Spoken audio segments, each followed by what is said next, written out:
Hello everyone and welcome to the Mandalorian's N-1 Naboo Starfighter.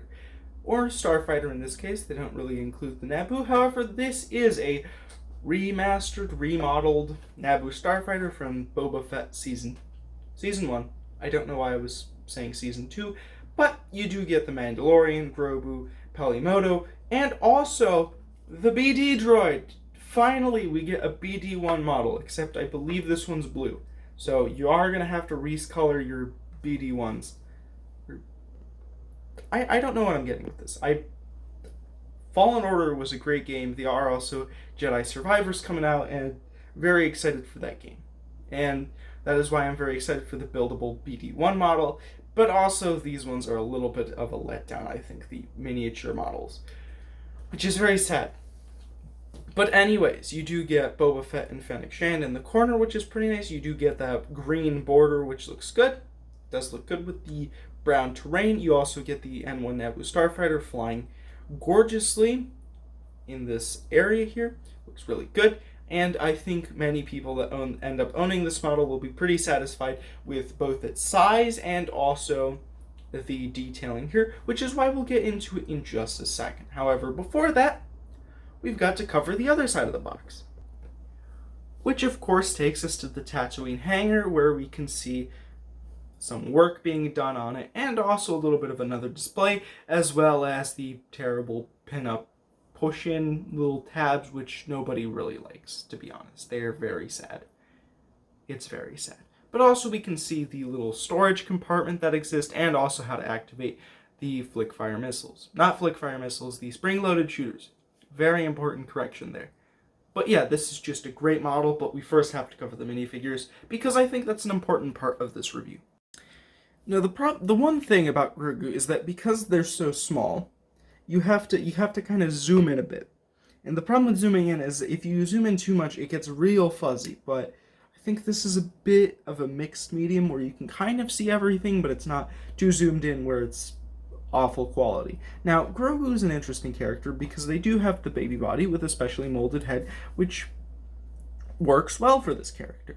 You don't really have too much movement except for the head, but the head is rubber, so it can go through a little bit of movement, like you can kind of move it to the side, and it works out. But this character does have a little bit of robe detailing, as of course Grogu wears a robe, so that makes sense. They also have some nice black beady eyes, well, white beady eyes with black surrounding them, and they also have a little bit of facial detail where you can see on the top they have a little bit of a wrinkly head, they have their ears pointing out as always, and they have a little bit of nose-mouth combo, which works very well. The back, I won't do anything special for, because, well, there's nothing there, so let's move on to our next character, because, well, although everybody just wants to look at Grogu for the entire day, we don't have the entire day because the camera is already falling. Now, the BD Droid, although I said some harsh words at the beginning, is still a very good model. I think it's not exactly what I could have wanted, but I still think that it's great. It still feels size accurate, and it's honestly still just a lovable character. You can see the eyes at the front. You can still see the body. You can still see that it has the legs that go down, with still some detailing on there where you can see that they kind of can extend and move around. You do get a clip on the back, which is very nice, so you can put some stuff on there. It's just a stud, so there's not too much that you can do, but there is space, so you can do some attachments if you feel like it. You can probably do something so that you can attach them onto a backpack if you feel like. Or you can just look at the head, which does have some two small, tiny antennas, which look great on the character, and it's still a very good model, even though it's not maybe the most perfect thing in the world, because, well, in this scale you can't really get everything that you could want, but this is still a very good model. And it still only comes out in 2 sets currently. One is currently available, which is this one, and then the other one is to come out, which is the actual physical buildable BD one. But on to Pelimoto. Now, Pelimoto is, of course, a good inclusion for the set, as, of course, they are the ones that are helping Mando get all the parts and build the physical ship. However, they do lack some leg detailing and some arm detailing, which is a bit unfortunate. However, they do get a tool belt and then a secondary belt. They get some pockets here, and they have a green undershirt, so they do have some business cards with them in that side pocket. And also they have a bit of a jacket which kind of folds out, which is pretty nice. Their head does make them look pretty aged, like you've got yourself your mechanic grandma coming in to help. But they do get a wrench, so at least there's that, and they do get big fluffy hair, so that's also another thing. They do have a double-sided head, but we'll get to that when we turn it around. On the back, you still get that continuation of that fluffy hair, and it's massive. It's just really big, and also the continuation of the tool belt, which is pretty nice. Lots of pockets, lots of storage for all those small parts. But taking the head off, the happiness really shines through, and you can see a little bit of dust and grime on the clothing, because it makes sense, as this is mechanics, so they're obviously going to have a little bit of wear and tear on their clothing, but they also have some indentation lines to kind of show the bends for the jacket. So that's pretty nice. You get all the detail that you could need, but it's always hidden away by the hair, so not really necessary, but it's good to see it anyway. And finally, Mando with his very, very sad darksaber, so I'm going to take that away so we don't have to look at it. But he does get great arm printing, he does get great leg printing for all his knee pads there. Then going up, he does have lots of belts where he has his ammo located. He has his belt for all his utilities that he needs as a Mandalorian. He's got a lot of good stuff. He's got that full Beskar plate, which just shines through his helmet. Not too special, has a little bit of stuff there. But he does get a jetpack in this. He does have his sidearms where he's got his shoulder pads, but he's also got his wrist rockets and his singing birds, which is very nice. I forget the name of it. I have not watched The Mandalorian for some time now, but he does have his flamethrower as well and his grapple, which is very nice to see. He does have his little insignia there of the rhino, woolly mammoth horn. So very cool to see that. I'm not an expert in names, so I'm sorry that I can't be very specific, but still very nice. You can add some accessories to the helmet, which is pretty nice.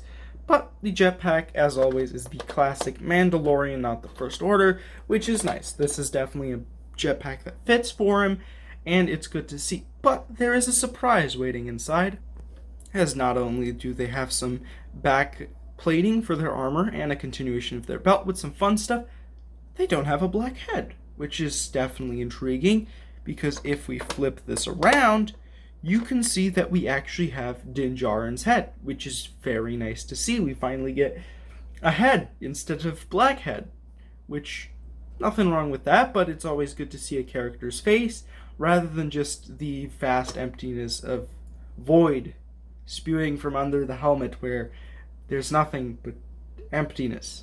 So that's pretty nice to see. We finally get some kind of head there. It is a bit roughed up, which makes sense. They do have a bit of a beard there, and they're pretty okay about things, so nothing too crazy, but definitely good to see something different than just the placeholder head, which they do. So this is definitely an improvement and a very nice thing to see. However, let's move on to the ship, which is very exciting.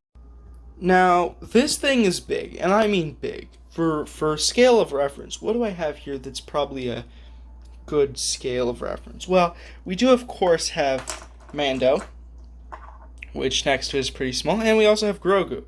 But I think we need something that's pretty recognizable. And a 501st Speeder seems like a good comparison. However, there's still so much ship to go with, so let's try something bigger. Like a full-sized X-Wing. This is the Poe Dameron's X-Wing for specifics, and it is shorter, which is definitely an interesting sight, and I already knew this beforehand. However, for comparison, this is a really big ship for $60. Now, an X-Wing is pretty big in and of itself, and to see that it's actually bigger than smaller than the N-1 Naboo Starfighter is definitely an interesting start. So if you want a long ship that has definitely an imposing presence on the battlefield, this is definitely the set for you. But this isn't an X-Wing or 501st Battle Pack review, so let's get moving with the engines, which look very nice. They do have a lot of detailing, and they have a bit of underside detailing as well, so they do look good, and to put it lightly, they do feel like they're completed, but also have a bit of uniqueness to them because they're both a little bit different, which is nice to see. And it gives them that, homemade look which they're supposed to have. But then they also feel very clean, and they get tipped off very nicely, which is very nice. The front of it, I did add some hold 1x1 studs, which make it kind of flush instead of if I take this off and just have the little end bit there, it does look pretty ugly. Now, this isn't perfect, but it's sure better than that. Now, moving up, we can fire off some missiles, so I can just shoot myself with it, but, it doesn't do too much if it's hitting some clothing, which is pretty nice, but still, you do want to be careful with those. Just recommendation that you should probably follow. You don't want to poke someone's eye out, accidentally firing off one of those shots. Now, moving it, you do have a lot of gray here, but then it does transition into a bit of the wear and tear with some yellow and some black, and then also some incompleteness, which is perfectly fine because it makes sense for this set. It doesn't really detract too much. Going into the main cockpit where you can have Mando sit, you can put him in there. You can have him use the little control panel, and there he goes. I don't think he can be there. Okay, I've just kind of broken some stuff. But I don't believe he can be there with his jetpack, which is why, over here I believe it is where the one of these. This is where the storage is. It is a little bit hard to sometimes take out. However, you do have storage, so you can put yourself the jetpack in there, or if you want to steal a BD droid, you can also do that, which is pretty interesting. And then, of course, you've got yourself a seat for Grogu, which is always very nice, ending off in the tail area, which looks very nice. You do want to be careful with this bit, though, depending on how you store it, because it will bend slightly, and that just...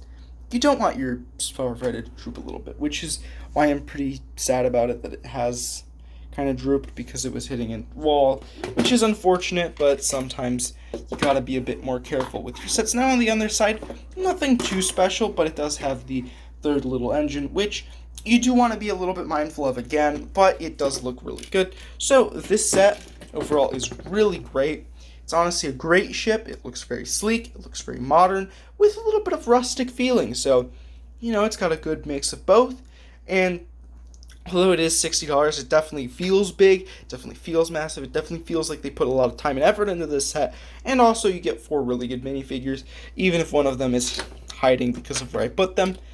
But still, I do recommend this set because it is honestly really good.